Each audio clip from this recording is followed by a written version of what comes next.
Hello friends, welcome back to my channel. Friends, आप सभी का मेरी वीडियो देखने के लिए बहुत बहुत आभार। आप सभी का दिन शुभ और मंगलमय हो।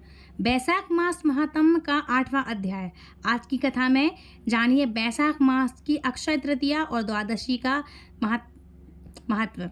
द्वादशी के पुण्य दान से एक कुतिया के उद्धार और बैसाख मास के अंतिम 3 दिनों की महामत्ता के बारे में, मतलब लास्ट के 3 दिन होते हैं जो उनकी क्या महामत्ता है, उन दिनों के बारे में। शुद्धदेव जी कहते हैं, जो मनुष्य अक्षय तृतीया को सूर्योदय काल में प्रातः स्नान करते हैं और भगवान विष्णु की पूजा करके कथा सुनते हैं, वो मोक्ष के भागी होते हैं। जो उस दिन मधुसूदन की प्रसन्नता के लिए दान करते हैं, उनका वह पुण्य कर्म भगवान की आज्ञा से अक्षय फल देता है। बैसाख मास की पवित्र तिथियों में शुक्ल पक्ष की द्वादशी सभी पाप राशि का विनाश करने वाली है। द्वादशी को योग्य पात्र के लिए जो अन्न दिया जाता है, उसके एक एक दाने में कोटि कोटि ब्राह्मण भोजन का पुण्य होता है। शुक्ल पक्ष की द्वादशी तिथि में जो भगवान विष्णु की प्रसन्नता के लिए जागरण करता है, वह जीवन मुक्त होता है। जो बैसाख की द्वादशी तिथि को तुलसी के कोमल दलों से भगवान विष्णु की पूजा करता है, वह पूरे कुल का उद्धार करके बैकुंठ लोक का अधिपति हो जाता है। जो मनुष्य त्रयोदशी तिथि को दूध, घी, शक्कर और मधु, इन 5 द्रव्यों से भगवान विष्णु की प्रसन्नता के लिए उनकी पूजा करता है और जो पंचामृत से भक्ति पूर्वक श्री हरि को स्नान कराता है, वह संपूर्ण कुलों का उद्धार करके भगवान विष्णु के लोक में प्रसिद्ध होता है। त्रयोदशी तिथि को जो सायंकाल में भगवान शिव की प्रसन्नता के लिए शरबत देता है, वह अपने पुराने पाप को शीघ्र ही त्याग देगा। बैसाख शुक्ल द्वादशी में मनुष्य जो भी पुण्य कर्म करता है, वह सब कुछ अक्षय फल देने वाला होता है। प्राचीन काल में कश्मीर देश में देवव्रत नामक एक ब्राह्मण थे। उनके सुंदर रूप वाली एक कन्या थी, जो कि मालिनी के नाम से प्रसिद्ध थी। ब्राह्मण ने उस कन्या का विवाह सत्यसाल नामक बुद्धिमान ब्राह्मण के साथ कर दिया। मालिनी कुमार्ग पर चलने वाली पूछ चली होकर बड़ी स्वच्छता से इधर उधर रहने लगी। वह केवल आभूषण धारण करने के लिए ही पति का जीवन चाहती थी। ना तो वह अपने पति से प्रेम करती थी, ना ही उसका हित चाहती थी। उसी के घर में कामकाज करने के बहाने उसका उस पति भी रहा करता था। उसका पति भी वहाँ रहा करता था। सभी जाति के मनुष्य जार के रूप में उसके यहाँ ठहरते थे। मतलब सभी मनुष्य उसके यहाँ मेहमान रूप में, मतलब उसको बोलते जार के रूप में उसके यहाँ ठहरा करते थे। वह कभी भी अपने पति की आज्ञा का पालन नहीं करती थी। इसी दोष से उसके सभी अंगों में कीड़े पड़ गए, जो काल अंत और यम की तरह उसकी हड्डियों को भी छेद डालने लगे। मतलब उसकी हड्डियों में भी छेद हो गए। उन कीड़ों ने उनकी नाक, जीवा और कानों का उच्छेद हो गया। उसके स्तन, उंगलियां गल गईं और उनमें पंगुता भी आ गई। इन सभी कलेश से मृत्यु को प्राप्त होकर वह नरक की यातनाएं भोगने लगी। 1000 वर्षों तक वह तावे के भाट में रहकर जलाई गई। 100 बार उसे कुत्ते की योनि में जन्म लेना पड़ा। उसके बाद सवीर देश में पद्मबंधु नामक ब्राह्मण के घर में वह अनेक दुखों से घिरी हुई कुतिया बनी। उस समय भी उसके कान, नाक, मूछ और पैर कटे हुए थे। उसके सिर में कीड़े पड़ गए थे और योनि में भी कीड़े भरी रहती थी। राजन, इस प्रकार 30 वर्ष बीत गए। एक दिन बैसाख के शुक्ल पक्ष की द्वादशी तिथि को पद्मबंधु का पुत्र नदी में स्नान करके पवित्र होकर भीगे ही वस्त्रों से घर आया। उसने तुलसी की वेदी के पास जाकर अपने पैर धोए। दापयोग के वह कुतिया उसी वेदी के नीचे सोई हुई थी। सूर्योदय से पहले का समय था। ब्राह्मण कुमार के चरणोदक से वह नहा गई और तत्काल ही उसके सारे पाप नष्ट हो गए। फिर तो उसी क्षण उसे अपने पूर्व जन्मों का स्मरण हो गया। पहले कर्मों की याद आने से वह कुतिया तपस्वी के पास जाकर दीनतापूर्वक पुकारने लगी कि हे मुनि, आप मेरी रक्षा करें। उसने ब्रह्म बंधु मुनि के पुत्र से अपने पूर्व जन्म के दुराचार पूर्ण सारे वृतांत कह सुनाए और कहने लगी, हे ब्राह्मण, जो कोई भी दूसरी युवती पति के ऊपर वशीकरण का प्रयोग करती है, वह दुराचार मेरी ही तरह तांबे के पात्र में पकाई जाती है। पति स्वामी है, पति गुरु है और पति ही उत्तम देवता है। साध्वी स्त्री उस पति का अपराध करके भला कैसे छुपा सकती है। पति का आराध्य करने वाली स्त्री सैकड़ों बार यत्र योनि अर्थात पशु योनियों में, पशु पक्षी की योनियों में और अरबों बार कीड़े की योनि में जन्म लेती है। इसलिए स्त्रियों को सदैव अपने पति की आज्ञा का पालन करना चाहिए। ब्राह्मण, आज मैं आपकी दृष्टि के समान आई हूँ, आपकी दृष्टि के सामने आई हूँ। अगर आप मेरा उद्धार नहीं करोगे तो मुझे फिर से इसी यातनापूर्ण ग्रहण योनि का दर्शन करना पड़ेगा। इसलिए हे विप्र, मुझ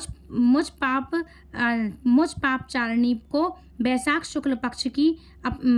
शुक्ल पक्ष में अपना पुण्य प्रदान करके आभार दीजिए। आपने जो पुण्य की वृद्धि करने वाली द्वादशी की है, उसमें स्नान, दान और अन्न भोजन कराने से जो पुण्य हुआ है, उससे मुझे दुराचार का भी उद्धार हो जाएगा। महाभाग्यवान, हे दिन वत्सल, मुझ जैसी दुखिया के लिए प्रतिदिन मुझ जैसी दुखिया के लिए कुछ दया कीजिए।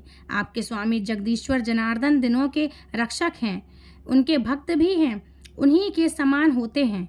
दीन वत्सल, मैं आपके दरवाजे पर रहने वाली कुतिया हूँ, मुझ दीन के प्रति दया कीजिए, मेरा उद्धार कीजिए। अंत में मैं आप द्विजेंद्र को नमस्कार करती हूँ। उसका वचन सुनकर मुनि के पुत्र ने कहा, कुतिया, सभी प्राणी अपने किए हुए कर्मों के फलस्वरूप ही दुख और सुख भोगते हैं। जैसे सांप को दिया हुआ शक्कर मिश्रित दूध केवल विष को बढ़ाता है, उसी प्रकार पापी को दिया हुआ पुण्य भी केवल उसके पाप में ही वृद्धि करेगा। मुनि कुमार के ऐसा कहने पर कुतिया दुख में डूब गई।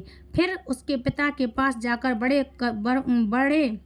करुण स्वर से क्रंदन करती हुई बोली, हे पदम बंधु बाबा, मैं आपके दरवाजे की कुतिया हूँ। मैंने सदा आपकी जूठन खाई है, मेरी रक्षा करो, मुझे बचा लो। ग्रस्त महात्मा के घर पर जो भी पालतू जीव रहते थे, उनका भी उद्धार करना चाहिए, ऐसा वेद वेदों का कहना है। चांडाल कौवे कुत्ते ये प्रतिदिन ग्रस्त के दिए हुए टुकड़े ही खाते हैं, इसलिए यह भी उनकी दया के पात्र हैं। जो अपने ही पाले हुए रोग आदि से ग्रस्त और असमर्थ प्राणी का उद्धार नहीं करता, वह घोर नरक में पड़ता है। यह विद्वानों का मानना है। संसार की सृष्टि करने वाले भगवान विष्णु एक को कर्ता बनाकर खुद ही पत्नी, पुत्र आदि में व्याप्त से समस्त जंतुओं का पालन करते हैं। इसलिए अपने पोषक वर्ग की भी रक्षा करनी चाहिए। ऐसी भगवान की आज्ञा है। दयालु होने के कारण आप मेरा उद्धार कीजिए। दुख से आहत हुई उस कुतिया की बात सुनकर घर में बैठा हुआ मुनि पुत्र तुरंत घर से बाहर निकला। उसी समय दया निधान पद्म बंधु ने कुतिया से पूछा कि यह सारा क्या वृतांत है। तब पुत्र ने सारा समाचार कह सुनाया। उसे सुनकर पद्म बंधु बोले, बेटा, तुमने कुतिया से ऐसा वचन क्यों कहा? साधु पुरुष के मुंह से कभी ऐसी बात नहीं निकली। वत्स, देखो तो सब लोग दूसरों का उपकार करने के लिए सदा तत्पर रहते हैं। चंद्रमा, सूर्य, वायु, रात्रि, अग्नि, जल, चंदन, वृक्ष और साधु पुरुष सदा ही दूसरों की भलाई में लगे रहते हैं। दैत्यों को महाबली जानकर महर्षि दधीजी ने देवताओं का उपकार करने के लिए ही दयापूर्वक उन्हें अपने शरीर की हड्डियां दे दी थी, महाभगवदम दे दिया था। पहले इस पृथ्वी पर जीमूत वाहन नामक राजा हुआ करते थे। उन्होंने एक सांप के प्राण बचाने के लिए महात्मा गरुड़ को अपना जीवन तक समर्पित कर दिया था। इसलिए विद्वान ब्राह्मण को दयालु होना चाहिए। क्या इंद्रदेव शुद्ध स्थान में ही वर्षा करते हैं? अशुद्ध स्थानों में जल नहीं बरसाते? क्या चंद्रमा चांडाल के घर में प्रकाश नहीं डालते? इसलिए बार बार प्रार्थना करने वाली इस कुतिया को मैं अपने पुण्य से उद्धार करूंगा। इस प्रकार अपने पुत्र की मान्यताओं का निराकरण करके परम बुद्धिमान पद्मबंधु ने संकल्प किया कि कुतिया ले, मैंने द्वादशी का महापुण्य तुझे दे दिया है। ब्राह्मण के इतना कहते ही कुतिया ने तुरंत अपने पुराने शरीर का त्याग कर दिया और दिव्य देह धारण कर दिव्य वस्त्र आभूषणों से विभूषित हुई। 10 दिशाओं को प्रकाशित करती हुई ब्राह्मण की आज्ञा लेकर स्वर्गलोक को चली गई। वहाँ महान सुखों का उपभोग करके इस पृथ्वी पर फिर भगवान नर नारायण के अंश से और वशी नाम से प्रकट हुई।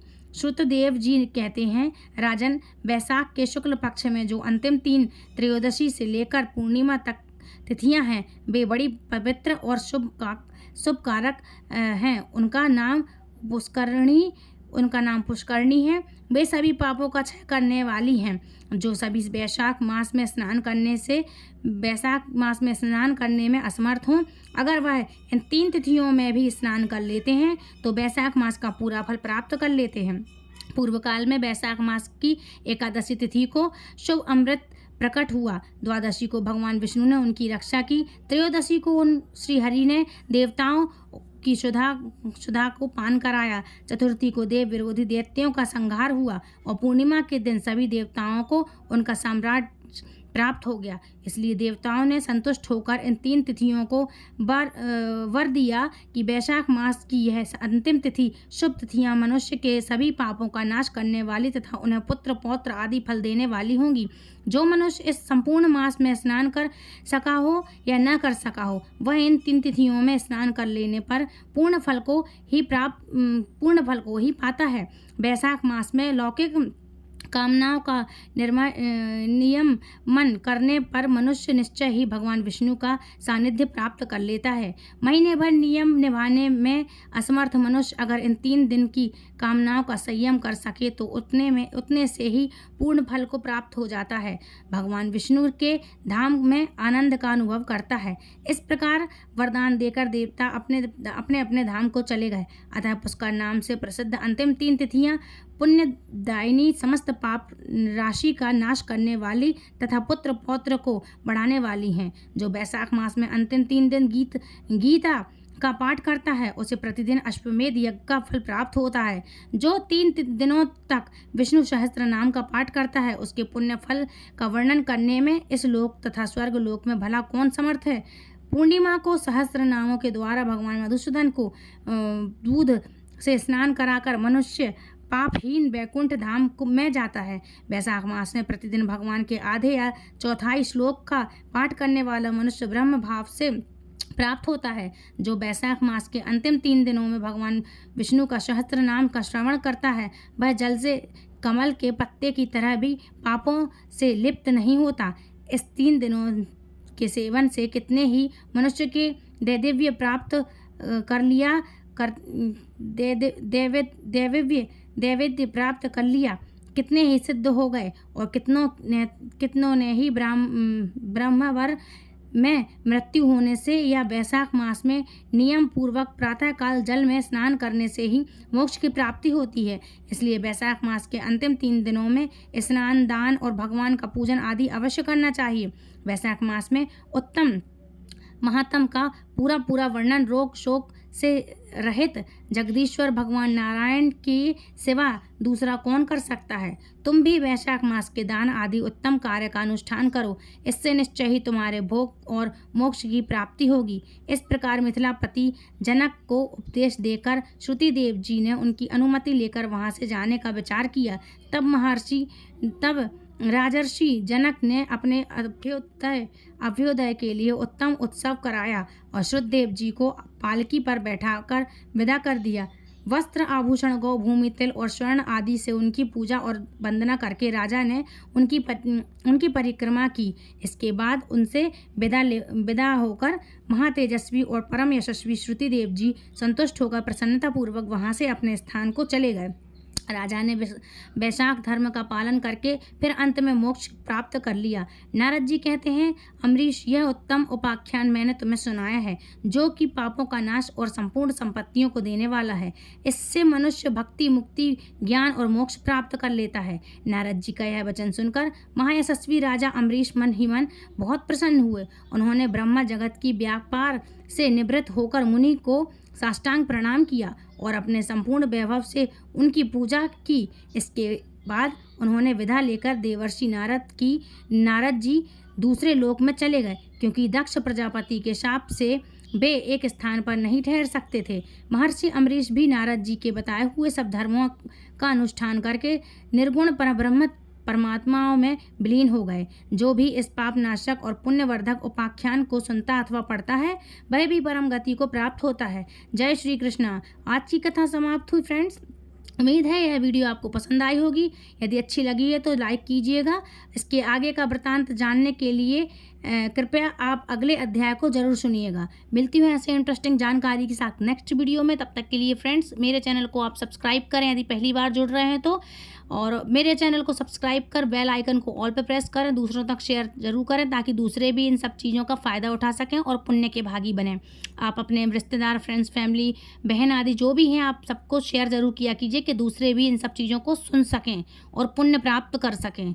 और आपके लिए नेक्स्ट वीडियो में इसके आगे की कथा मैं सुनाऊंगी। तो मिलती हूँ बाद में दूसरी वीडियो में। तब तक के लिए फ्रेंड्स, राधे राधे, हरे कृष्णा, हरि बोल।